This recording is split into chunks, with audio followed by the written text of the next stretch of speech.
Hi guys, good day. So we're going to share our whole process for collaborative workflows.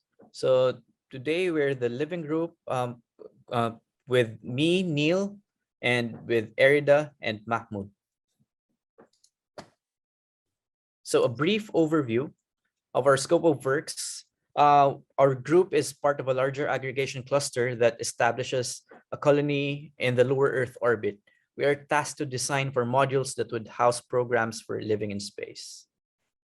So next, we've broken down our contents into three main parts. So first would be defining the team roles.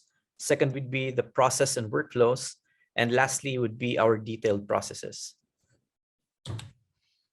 Almost naturally, and in the overall flow of work, roles were assigned in this manner. I was assigned the role of the computational design. The role is to create the design system to automate the production of the modular geometries. Erida is the BIM manager, supervising the production streams on Speckle and designing the detailed part as BIM object. And Neil, on the last hand, as a lead architect and coordinator with other groups, decides on the base geometries for work sharing, thus allowing him to gain micro and macro insights on the overall development of the orbital project in all of its components. Deciding on these roles allowed fluid communication and better workflows that we're going to see on the next slides. In the first 3 weeks, we used Speckle in order to get familiarized with its capacities. This allowed us to understand the best practices.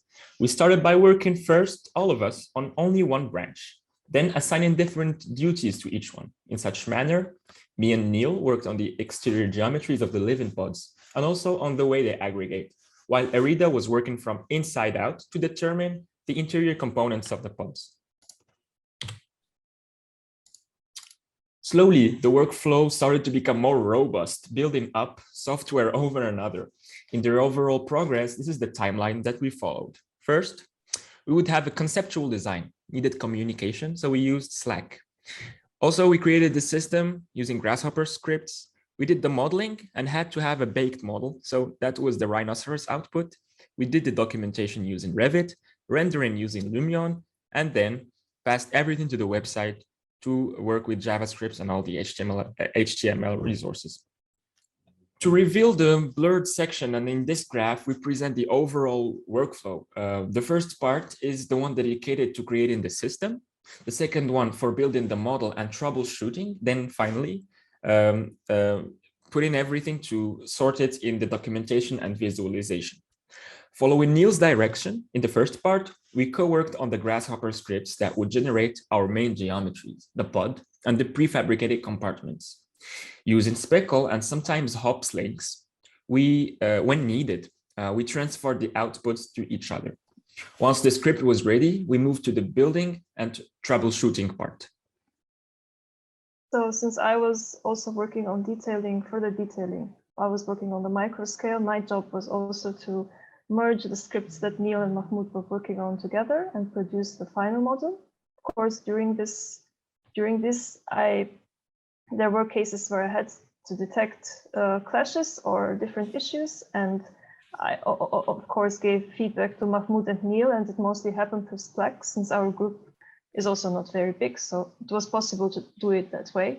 And as an end result, we were able to produce this way our final Rhino model, which we then would also use for further processes, such as visualizing it through Lumion, but also going along and producing documentation through Rhino Insight, which we will further explain in the further slides.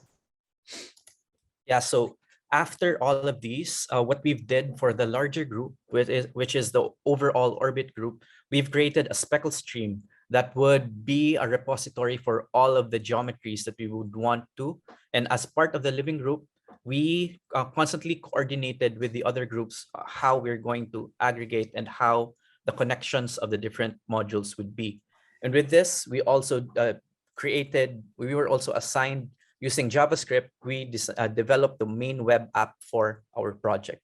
And this would be in turn placed in a final model and aggregated and would be the output for the final project of the orbit. So initially, part of the role of the architect is to send the preliminary design concepts and set up objectives and design criteria for subdividing our geometry into modular fragments and base geometries where other members will be working on. So as you can see on the two GIFs on this slide, it shows a section of our geometry being defined by different criteria, like the number of connector points and the different subdivisions that would define different programs within the geometry. We set up our main Speckle stream for our group named the Living Orbit Central, which would be our main repository for aggregated work. So for this stream, we tried as much as possible to not create different branches on the stream and recall all geometries on the latest commit of the mainstream. And to maintain this workflow, we started to work on our local documents, and we always needed to call a receive from Speckle first to see all updates and to avoid overriding all the geometries when we send updates to the stream. And then, of course, documentation was also part of our project. It was not a final step since we had to produce it in the integrative modeling course along the design development. So we had to figure out a way how to do that. And Speckle was very helpful in that direction. We created a new branch called Rhino Inside. And then also understanding the way Rhino Inside works, we figured that the best way would be to explode our model into isolated component in a way that everyone, concerning also saving up time, everyone would have the possibility to update certain objects and then send them to the stream. We used Speckle objects for that in order also to be able to convey data along with the geometries. So that was the first step. And then in the next slide, we can see the second one, which was receiving back the data. I was the one in charge of that, and was actually very easy to receive always the updated version from the streams and then input it into Rhino Inside into the respective categories. So it was quite easy to do this and work with documentation along design development.